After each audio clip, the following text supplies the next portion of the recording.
We live in a world where people confuse exhaustion with success, where the appearance of struggle is mistaken for proof of ambition. Every day you're told to grind harder, sleep less, sacrifice more, and accept that suffering is a badge of honor. The problem is, this belief doesn't make you powerful, it makes you predictable, and predictable people are easy to control. Machiavelli wrote that men are moved more by appearances than by reality, and that illusion often carries more weight than truth. In the modern world, the illusion is this: if you are always busy, if you are always tired, if you are always on the edge of collapse, then you must be important. You must be going somewhere. But this illusion is not yours. It was designed for you. It benefits those who profit from your endless sacrifice. Think about it. Who gains when you glorify overwork? It isn't you. The company, the system, the culture, these are the ones who thrive when you equate burnout with pride. They whisper in your ear, keep pushing, keep grinding, don't quit. You'll thank yourself later and you obey, not realizing that every extra hour you bleed into their machine builds their empire, not yours. The cleverness of this trap is that it feels self-chosen. You believe you're working for your dreams, but in reality, you've been drafted into someone else's. This is the over-justification at the heart of modern slavery, the trick of convincing you that endless sacrifice is the same as progress. Machiavelli would not admire this. He would call it blindness. He would remind you that the strong are not the ones who suffer most, but the ones who position themselves so they no longer have to. It is better to be feared than loved, he said. But what he meant is that appearances create leverage. And in this world, the appearance of constant struggle doesn't make you feared, it makes you owned. Your struggle signals obedience, not dominance. And once you believe your worth comes from how much you can endure, you will endure anything. You'll be grateful for scraps of recognition, desperate for small promotions, hungry for validation that never lasts. Look around and you'll see it everywhere. People addicted to their own exhaustion, bragging about how little they sleep, competing over who sacrifices more, pretending that their suffering proves they're destined for greatness. But suffering doesn't prove destiny, it only proves captivity. This is why most people never escape the grind. They've been taught to find their identity in the chains. They don't just work, they become workers. They don't just sacrifice, they become sacrificers. And once your identity fuses with your obedience, the system never has to punish you. You'll punish yourself. You'll call rest laziness. You'll call peace weakness. You'll sneer at anyone who refuses to join your misery. And that's where the trap tightens. Because the moment you begin to resent those who choose freedom, you become the perfect servant. You enforce the illusion on others. You spread the sickness. You become a missionary for the very system that exploits you. But deep down, you know that despite all the hours, all the hustle, all the sacrifices, you're still fragile. One setback, one layoff, one algorithm change, and all your so-called progress vanishes. What does that tell you? It tells you that your suffering has not built power. It has only built dependency. And this is where part one flows directly into part two. Because the question becomes, if struggle and sacrifice don't equal power, then what does? If being busy and exhausted doesn't make you strong, then what does it make you? The answer is harsh. It makes you useful but never untouchable. You're not sovereign. You're not free. You're just obedient. And until you see through the illusion, until you stop worshiping suffering as virtue, you'll keep working harder and harder for chains that shine like trophies. The truth is, no amount of hustle can replace position, and no level of sacrifice can override structure. Machiavelli once observed that men are driven more by necessity than by choice, and the modern necessity is disguised as ambition. You're told that you must prove your value by showing how much pain you can endure, how many nights you can work without sleep, how much pressure you can carry without breaking. But this is not proof of value. This is proof of control. The one who demands your sacrifice knows something you don't. Suffering does not build power, it builds obedience. And obedience, no matter how noble it feels, never belongs to you. This is why the man who is always proving himself through suffering has already surrendered. He doesn't own his labor, his time, or his energy, he simply rents it out to whoever praises him loud enough.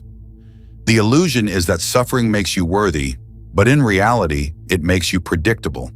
If your identity depends on the grind, then anyone who controls the grind controls you. This is why the king does not lay stones or carry bricks. He directs, he positions, he aligns others to build what he imagines. His power comes not from labor, but from leverage. Meanwhile, the worker convinces himself that all his suffering is progress, not realizing that he is building a castle he will never live in. Ask yourself honestly, when was the last time your hard work made you rich? Not your employer, not your client, not the platform you pour your energy into. You. If your answer is never or barely, then you have not been working for yourself. You have been mined. Your time has been converted into profit for others, while you hold only the exhaustion as proof that you tried. Machiavelli warned that rulers should shape not only the actions of their people, but their beliefs, because once belief is captured, no chains are necessary. The modern ruler doesn't have to force you to work yourself into ruin. You'll do it willingly, proudly, even competitively. You'll thank them for the privilege. And here lies the genius of the hustle trap. It convinces you to enslave yourself. You believe you're chasing freedom, but in reality, you're running in circles on a wheel built for someone else. The more you run, the more you burn. The more you burn, the more convinced you are that your fire is leading somewhere. Yet at the end, you're left with ashes while the system grows stronger. This is why escaping the trap is not about working harder, shouting louder, or proving more. It's about becoming dangerous in a different way. The one who escapes is the one who no longer needs to prove anything. When others brag about sleepless nights, he does not compete. When they glorify 18-hour days, he calmly asks what it actually produced. When someone insists that success requires endless grind, he smiles and says, "Or I can build something where I no longer have to." That is not arrogance. It is sovereignty. It is the refusal to worship pain as progress. The person who does not need the system's approval is the only one the system cannot control. And that kind of person is terrifying. Because while the masses measure worth by exhaustion, he measures by outcomes. While they perform loyalty through visible suffering, he calculates quietly, refusing to give more than necessary. He is not lazy. He is not passive. He simply knows that true strength lies in choice, not compulsion. He works when it matters, and he walks away when it doesn't. His value cannot be drained because it does not live in sacrifice. It lives in ownership. He builds things that outlast his effort, systems that multiply without his constant presence, positions that cannot be stripped away by one bad year or one bad boss. This is the shift most people never make. They believe exhaustion is strength, but exhaustion is weakness. Exhaustion means you are fully predictable. You can be pushed, guilted, pressured, and manipulated. And predictable people are the easiest to use. That's why culture glorifies the grind. The startup founder boasts about his endless hours. The speaker shouts about hustling while you sleep. The manager hands out just enough praise to keep you enslaved. All of them need you to believe that your exhaustion is noble. Because if you ever stop believing, the entire system would collapse. Machiavelli would call this weaponized ambition. Your own desire to prove yourself becomes the very chain that keeps you bound. You no longer need a master. You've become your own. They give you tasks and you call it progress. They give you promotions and you call it growth. They give you visibility and you call it legacy. All the while you are moving without advancing, burning without building, striving without sovereignty. That is the genius of the hustle trap. It fuses your identity with your obedience. You don't just work hard, you are a hard worker. So if you ever stop, who are you? This is why most never escape. They're not addicted to work. They're addicted to the illusion of who it makes them. But a Machiavellian does not think like this. He does not ask, how can I prove myself? He asks, how can I structure my world so proof is no longer necessary? He doesn't worship struggle. He studies it, bends it, uses it. He thinks like a king, not a laborer. He doesn't ask how he can work more hours. He asks how he can build something that outlasts his hours, something others maintain even when he rests. Effort is cheap, vision is rare, and vision is the only thing people follow long after effort fades. So the question is no longer how much you can endure. The real question is, what have you built that cannot be taken away? What system continues even when you stop? What structure multiplies instead of drains? If your hustle dies the moment you do, then it was never freedom. It was servitude disguised as ambition. That is the quiet slavery of modern times. Not the chains you see, but the ones you wear proudly as identity. And unless you learn to break them, you will keep working harder for a crown you'll never wear. The cruel irony is that most people will never see this trap for what it is. They will spend their entire lives defending their suffering as if it were honor. They will cling to their exhaustion because it is the only proof they have that they matter.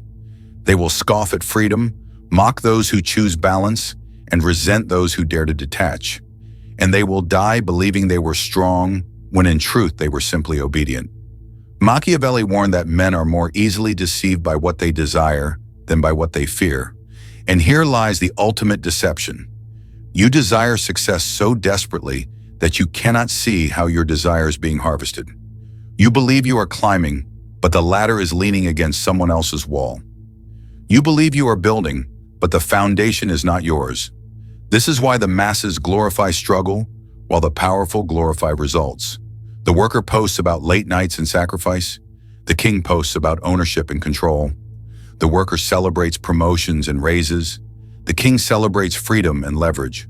One clings to survival, the other commands destiny. And the gulf between them only widens with time, because one measures life by how much he gives away, while the other measures by how much he keeps. The sad truth is that your reward for obedience will never be freedom. It will only be more obedience. They give you just enough to keep you chasing, but never enough to let you stop. That is the formula, and you're trapped inside it. But once you see it, you cannot unsee it. Once you recognize that the hustle trap is not a path but a cage, you begin to realize that your value is not in how much you can sacrifice, but in how much you can refuse. Power is the ability to walk away. Power is the ability to rest without guilt. Power is the ability to say no when everyone else is begging to say yes. This is the moment where you stop being predictable. And predictability is the one thing rulers rely on. They expect you to need validation, to crave applause, to compete in the game of appearances. When you don't, you disrupt the entire design. That is why silence becomes a weapon. When you stop explaining yourself, when you stop proving yourself, when you stop advertising your struggle, you become unreadable. And unreadable people are dangerous. The system cannot manipulate what it cannot predict. Machiavelli wrote that the appearance of strength is often more important than strength itself. But what appears more dangerous than the one who needs nothing? The worker who must prove his value can be controlled. The man who refuses to prove anything cannot be touched. He becomes a shadow, a mystery, a force others must adapt to instead of one adapting to them. This is the essence of sovereignty. Not endless work, not endless sacrifice, but the refusal to be defined by either. Sovereignty means you build things that live outside of your labor. Systems, networks, assets, influence. Things that grow even as you sleep. Things that no boss, no market, no shifting algorithm can rip from your hands. Sovereignty is leverage, and leverage is the only true antidote to obedience. That is why the powerful never preach hustle. They preach control. They don't want you to see this because the moment you do, you stop being useful. You stop being predictable. You stop being theirs. And yet most will resist this truth. They'll argue that suffering builds character. They'll cling to the illusion that their exhaustion makes them superior. They'll try to pull you back into the trap because your freedom exposes their slavery. But if you hold steady, if you endure their resentment without flinching, you become something rare. You become someone who cannot be bribed with approval, someone who cannot be bought with flattery, someone who cannot be broken by guilt. You become sovereign in a world of servants, and once you taste that sovereignty, you will never return. Because in the end, no one remembers how hard you worked. They only remember what you left behind. The man who grinds endlessly leaves behind nothing but exhaustion. The one who positions strategically leaves behind structures that outlive him. The world does not reward suffering, it rewards vision. And Machiavelli's shadow still whispers the truth. Stop proving your worth through pain and start creating it through power. Otherwise, you will die busy and be forgotten. But if you choose differently, if you choose sovereignty, you will not just survive the system, you will bend it, you will outlast it. And in the silence of your refusal, you will hear the one sound the obedient never hear, the sound of your own freedom.